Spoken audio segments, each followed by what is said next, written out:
In this lecture, we will talk about inflation, and see how inflation affects the investment return of investors.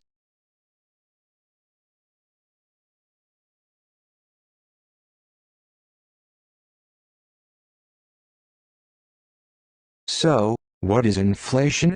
Inflation is a quantitative measure of the rate at which the average price level of a basket of selected goods and services in an economy increases over a period of time. The basket of goods includes basic food and beverages, transportation and housing.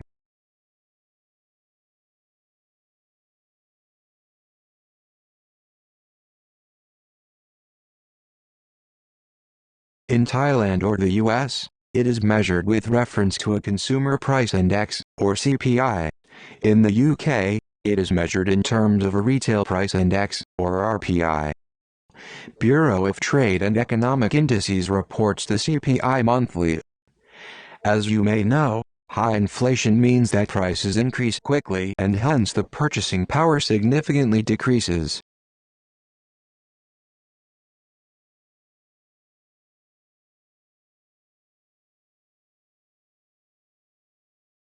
Let us see how to calculate the rate of inflation. Let Q of t be the CPI at time t.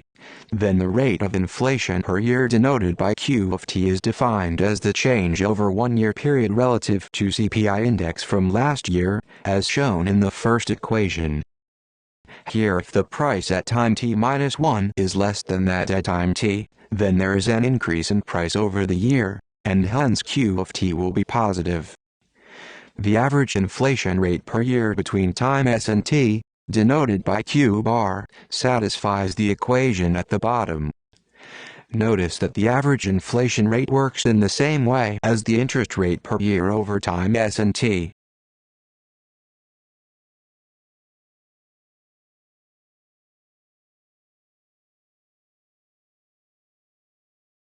Now let us take a look at how to use the above formulas in practice.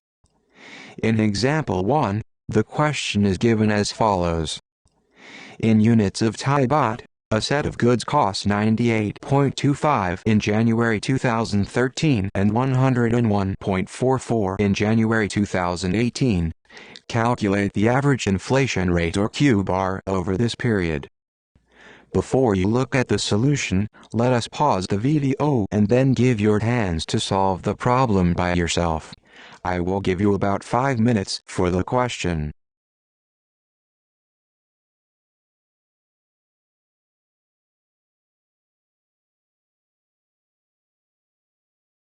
How is it? I believe that everyone knows how to calculate Q bar, and the answer of Q bar is 0.64%. Let us see how we get this number. Here, the increase in price from January 2013 to January 2018 for 5 years is 101.44 minus 98.25, which is equal to 3.19. The rate of increase in price for 5 years relative to the price in January 2013 is, therefore, equal to 3.19 divided by 98.25, which is equal to 0.032. Hence, the average inflation rate or Q bar as follows from the formula above is equal to 0.64%. In conclusion, one in January 2013 buys as much as 1.032 in January 2018. Let's pause the video again to see whether you can follow the solution.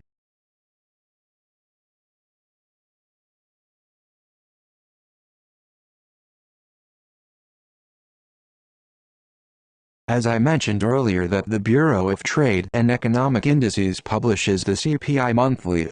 In the lecture handout, you can see the table that shows the monthly consumer price indices from January 2011 to December 2019, which can be downloaded from http://www.price.moc.go.th/. For the Excel lab, we will make use of this data to do some useful calculations later. Please note that there are many types of trade and economic indices available on the website. However, for now, We are only interested in the Consumer Price Index, or CPI, for the whole country from January 2011 to December 2019. After you can extract the data into an Excel table, do not forget to plot the CPI graph. Let's pause the video again to download this dataset into your new Excel worksheet.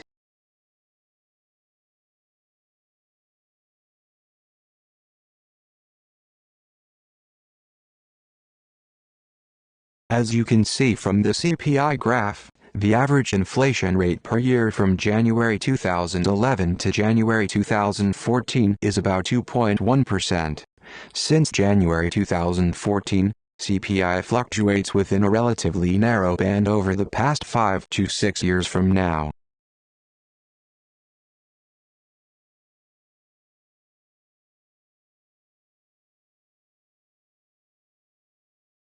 Purchasing power is the value of a currency expressed in terms of the amount of goods or services that one unit of money can buy.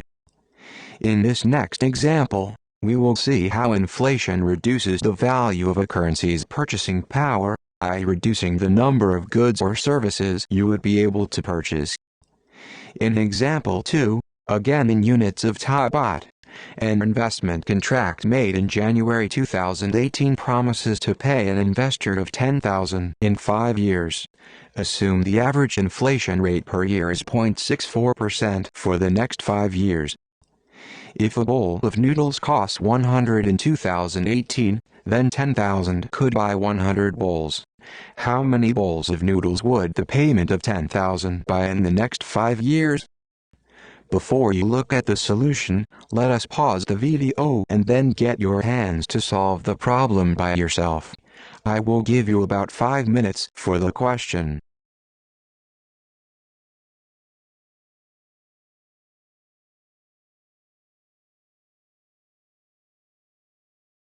Welcome back. Hope it is not too difficult to solve the problem. So how many bowls you can buy with 10,000 in the next 5 years? Of course, you can buy 96 bowls, right? Let us see how we get this number. Here is the solution to the problem. In January 2018, 100 buys as much as 100 times 1.0064 raised to the power of 5, which is equal to 103.2 in January 2023. So 10,000 in January 2023 could buy 96 bowls. We simply get 96 bowls by dividing the money we have, i.e. 10,000 baht, by the noodle price of 103.2 baht at that time.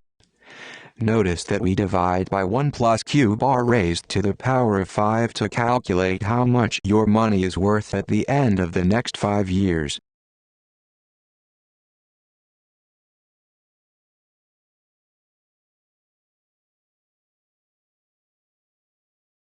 Let us summarize what we have discussed. Firstly, the quantity of goods that can be bought with 10,000 in January 2023 reduces from 100 to 96 bowls. Secondly, the effect of inflation results in the reduction of the purchasing power of a unit of money in January 2023 compared to that in January 2018. The amount of 10,000 is referred to as the monetary, or nominal, payment in 5 years. This is the amount of money that change hands.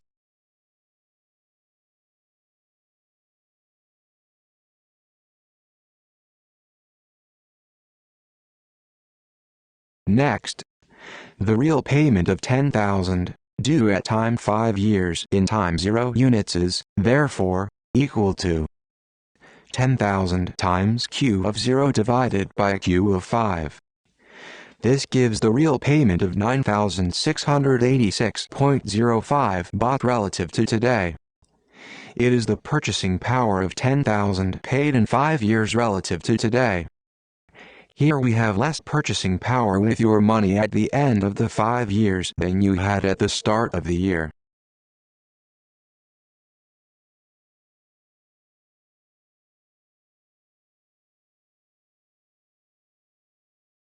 The real payment, in time zero units, is the purchasing power of 10,000 paid in 5 years relative to today.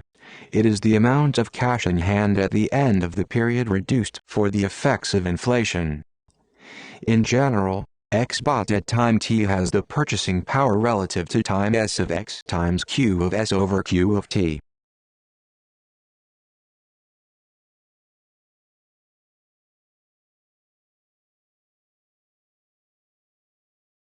In this section we look at two types of interest rate, namely real and money rates. Money rates of interest are used when inflation does not need to be taken into account. Real rates of interest are needed when inflation needs to be taken into account. An actuary will use either the real or money rate of interest depending on whether inflation has already been allowed for or not.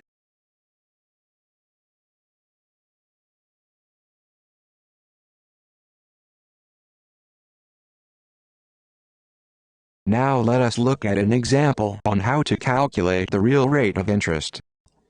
In example 3, an investor deposits 100 at time 0 and receives 120 after 1 year. Calculate the money rate and the real rate of return, assuming that the inflation rate over this 1-year period is 4%. Before you look at the solution, let us pause the video and then give your hands to solve the problem by yourself. Again, I will give you about 5 minutes for the question.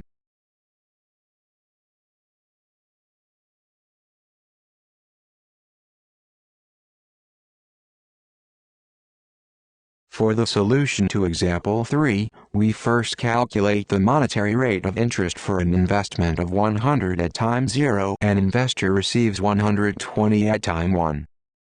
Obviously, the effective rate of interest on this transaction is 20% per annum.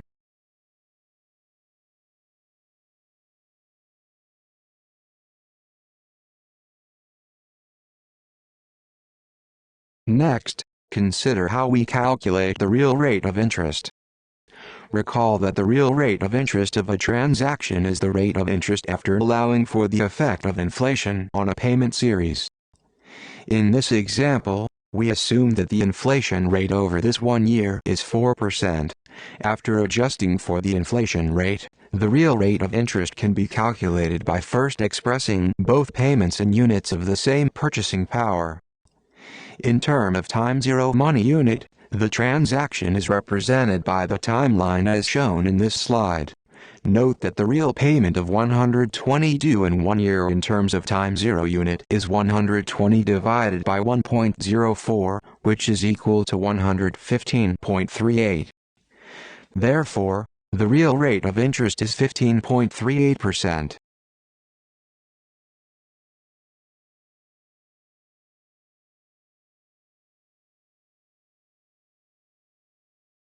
Alternatively, you may express both payments in terms of time 1 money unit. The real payment of 100 relative to time 1 is equal to 100 times 1.04, which is equal to 104. The real rate of interest is 15.38%. This agrees with the result when we express both payments in time 0 units. It can be concluded that the calculation of real rates of interest is independent of the date the payment units are adjusted to.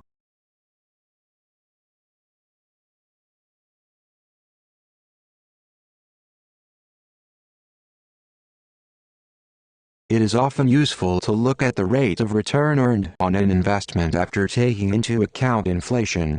As analogous to the real rate of interest, a real yield is calculated using real payments, which can be obtained by expressing payments in units of the same purchasing power at some specific date.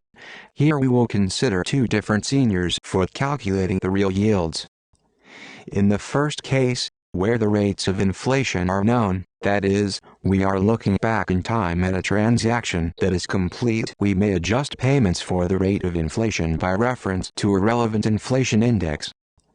In the second case, for the future cash flows, the actual inflation experience will not be known, and some assumption about future inflation will be required.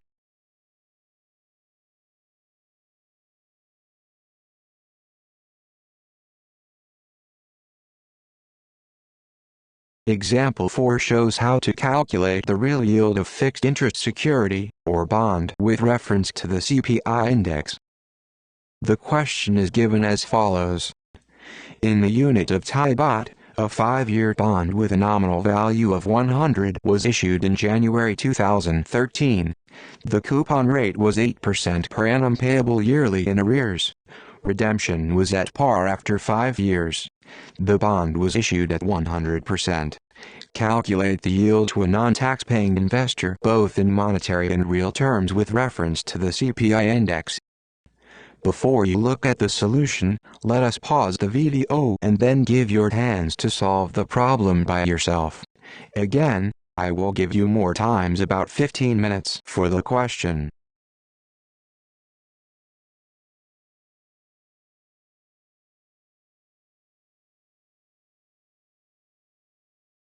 Let us present the solution to this example. The transaction together with the inflation index Q of T is shown in the figure. Also, note that we will use the CPI index later when we calculate the real yield. At this moment, we do not need CPI to calculate the monetary yield, and can directly calculate the yield by using the payments as shown in this figure as before.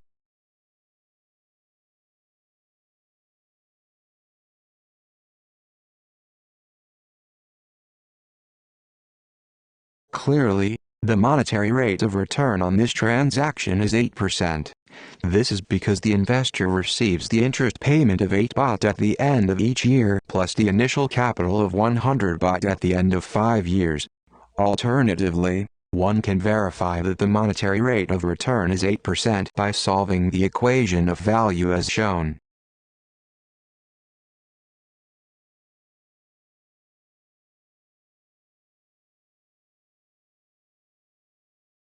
Next, in real terms, please refer to the CPI index obtained from the Bureau of Trade and Economic Indices reports.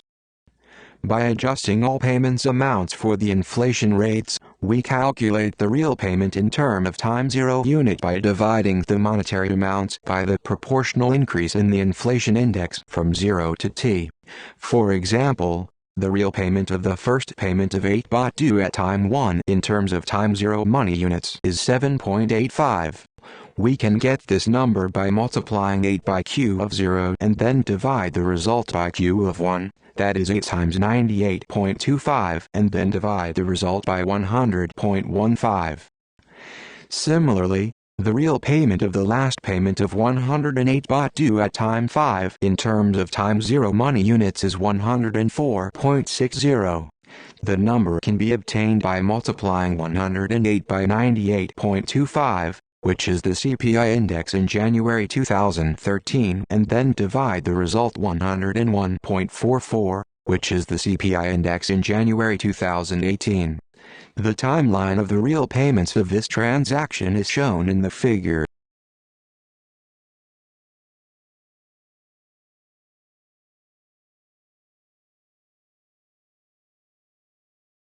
The real yield per annum effective solve the equation of value as shown. By the linear interpolation, we obtain the approximate value of the real yield of 7.30%. Before we move on to the next slides, you can pause the video again to see whether you can follow the solution.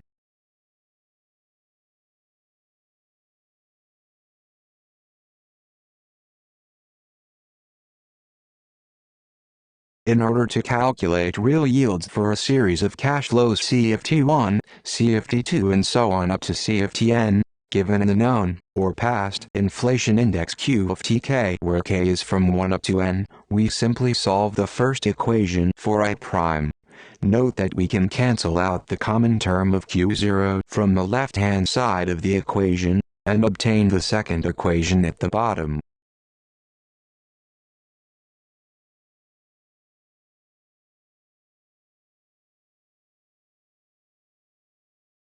Until now we have been expressing all payments in terms of time zero money units. However, this choice was arbitrary, as we could have chosen any date on which to value all the payments. The second equation in the previous slide, in which all terms are divided by Q0, demonstrates that the solution of the yield equation is independent of the date the payment units are adjusted to.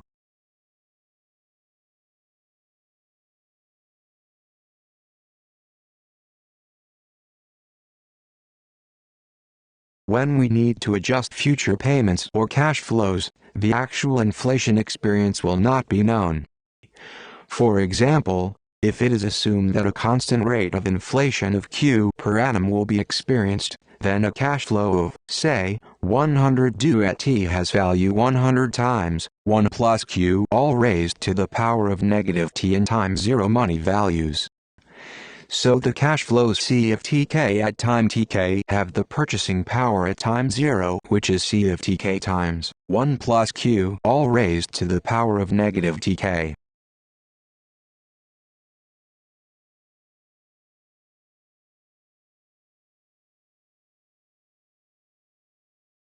It follows that the effective real rate of interest, I prime, is the solution of the real yield equation, which is the first two equations of this slide.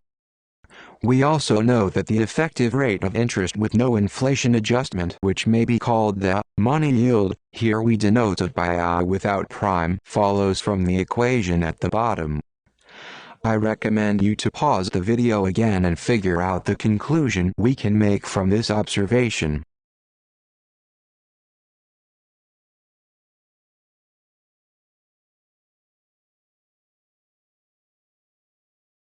By comparing both equations from the previous slide, if we assume a constant rate of inflation Q per annum, then the following relation as shown holds.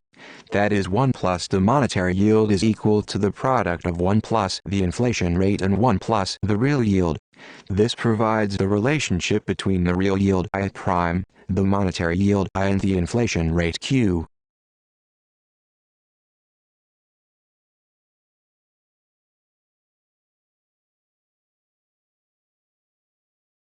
As a summary for this section, an investor usually maximizes the rate of return, or the yield, for an investment.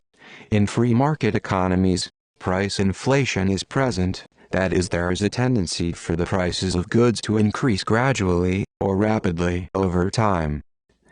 To account for the inflation, we have discussed the real rate of interest of a transaction. The real interest rate reflects the purchasing power value of the interest paid on an investment or loan and represents the rate of time preference of the borrower and lender.